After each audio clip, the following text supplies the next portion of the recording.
Hey, True Believers, Chris Mack coming at you today with another controversial comic book. I'm sure you all have seen the meme on Facebook where people say, now that I can't unsee it, neither can any of you." And that's kind of how this is. This is Action Comics 593 from October of 1987. And yeah, this comic book was just about as weird as just reading the little blurb that floats around on social media from time to time. So let's dive into it. So I like the way that it opens up. I love the use of the paneling from the art team here, where it's basically like, okay, let's just go with it and you'll understand. So we see a hand enter, which is Scott Free, Mr. Miracle, and it says, "Stopwatch ready?" "Ready." "Timer activated." 9 seconds to detonation. 8 seconds. 7, 6, 5, 4, 3, 2. And what all that amounted to was Scott Free opening his front door. So you gotta remember, he's the world's greatest escape artist. So it's interesting, but I was just like, that was kind of anticlimactic, but fun at the same time. But with that says, he goes, "Hi, honey, we're home." He's like, "Barda? She's not here." And I love how Darkseid's there just chilling, sipping a cognac or whatever that is, just grin on his face, knowing that he has some sort of ulterior motive. Now, but before we go any further, the Suicide Scenario was written by, penciled by, and figure inked by John Byrne. Background inks was Keith Williams. Lettering was John Costanza. Coloring was some of these older books where they start to blur. Ooh. Tom Ziacco, I believe is how that is. And Superman, of course, was created by Jerry Siegel and Joe Shuster. Mr. Miracle was created by Jack Kirby, along with all the Fourth World and New Gods. And I believe this guy's name is Oberon. I'm not sure who the hell he is. Let me, key me in, because I've not read a lot of the Fourth World and New Genesis stuff. I just know a handful of them from what I've read throughout the years. Now, Scott thinks that, what's his name, Darkseid's done something to him, and he's like, "I've not done anything to Barda." Well, directly at least. However, she is in dire straits. It would not be but for my actions. And you're thinking, what the hell could he have done? So he gives Scott a tape. Now as to the matter at hand, this will answer at least some of your questions. And okay, so with that said, there used to be this artist, I cannot remember his name, but he was known for doing the type of facial paneling like this. It might have been John Byrne, I cannot remember for the life of me, but there would just be paneling like this, and it would just show all the different range of emotions that people would be doing while talking about a certain subject, which in this case, it's Scott watching the videotape of Barda, and, just kind of focusing, realizing what's just happening, and shock. And the same thing with this Oberon character. He goes, "What is this tape? Can't say much for the production value. Looks like it was shot in a sewer." "Scott, is that Barda?"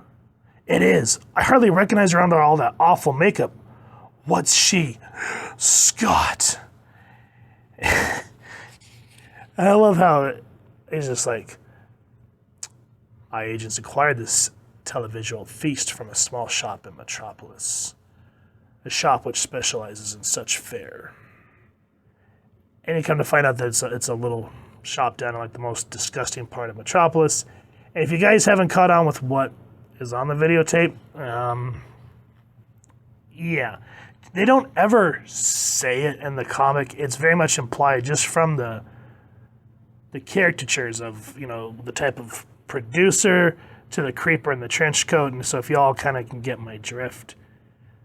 So this guy's saying, "Dude," what's his name? His name's Sleaze, I believe. And then just guys, the Grossman pictures and Mr. Sleaze, it makes you want to take a shower after reading these names.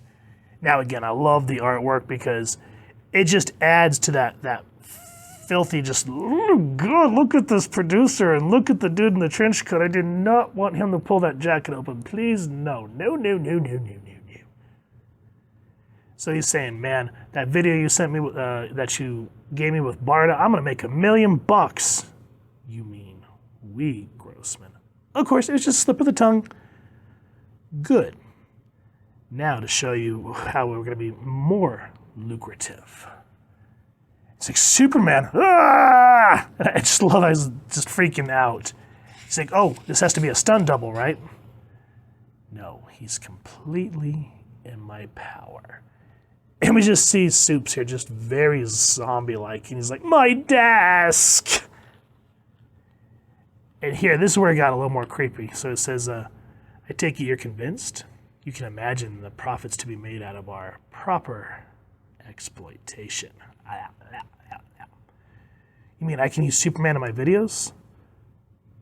I like your thinking, Smith, but if this is really Superman, how do you control him? That's an unimportant detail.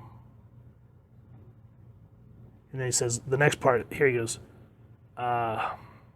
so here's what I'm kind of worried about here. He goes, we need some co-stars that are not gonna wind up looking like my desk. And here's where we introduce Barda already under Sleaze's control. And you can just kind of see where this is going, and you're like, oh boy. And what I like here is we kind of take a meanwhile, and Scott Free comes to Hobbs, which is again the slummiest part of Apocalypse. Jeez, I guess it could be the same thing, but Metropolis is called Suicide Slums. And what I like is Scott saying, why is Darkseid helping me? I don't understand why he'd tell me this. This isn't subtle enough to be one of his traps. And then we go, kind of get some quick backstory on how Scott Free was a slave on Apocalypse. And he was being conditioned by Granny Goodness to not be an individual. Now, what makes it hard for Scott Free is Apocalypse's true son is Orion. And the High Father on New Genesis, his real son was Scott Free. In order to kind of get a truce between them, from what I understand, is they traded sons. So Orion got to ascend to heaven, essentially, and Scott Free got sent to hell. But he was saved and learned to appreciate his own individuality, even after having a run-in with Barda, who eventually joined him. He goes, Barda, what are you doing? It's unheard of. Why are you helping me?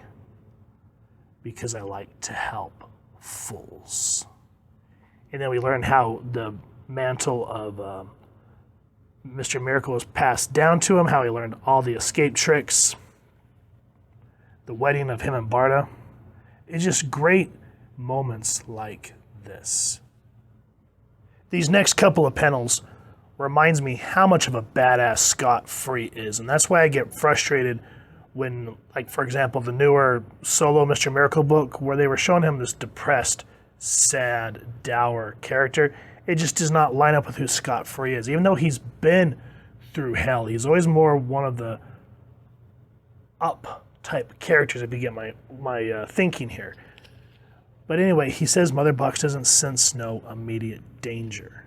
However, the next panels, the people grab him, get him, nail him, wham, wham, wham, chain him, throw him in the dumpster. And the artwork is just spectacular with this visual storytelling. They dump Scott in the dumpster, weld it shut, and throw him into the water. However,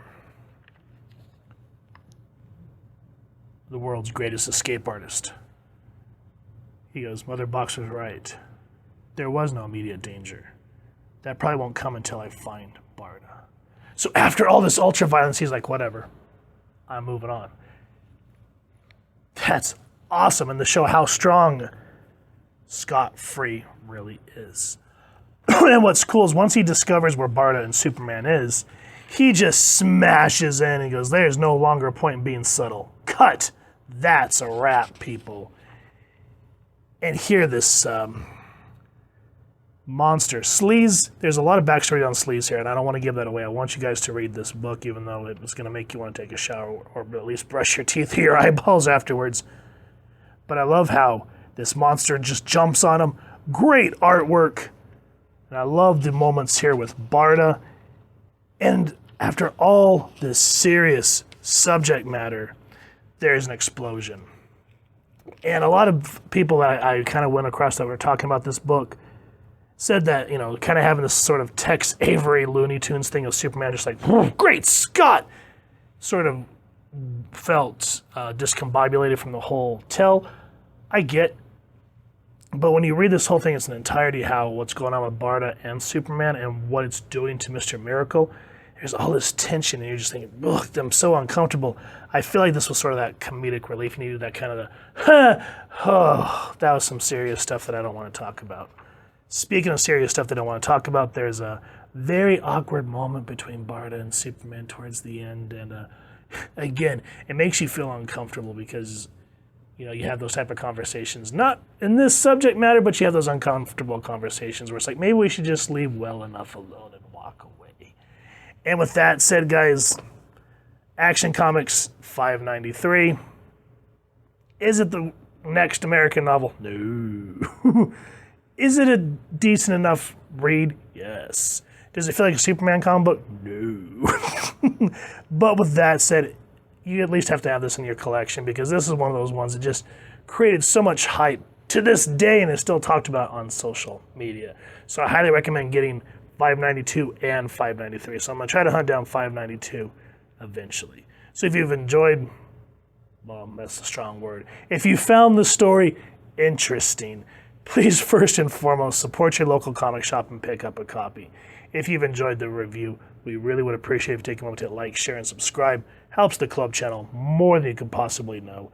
And if you won't mind hitting that fancy little miracle bell next to subscribe, that way as we continue to upload content, you guys get notified. Come to the channel, and we love talking with you all and hearing your thoughts and feedback down in the comments below or our social media pages, which I'll make sure to leave the links down in the description. So with all that said, thank you so much for stopping by. Hope you all continue to have an absolutely amazing day reading, and happy hunting, true believers.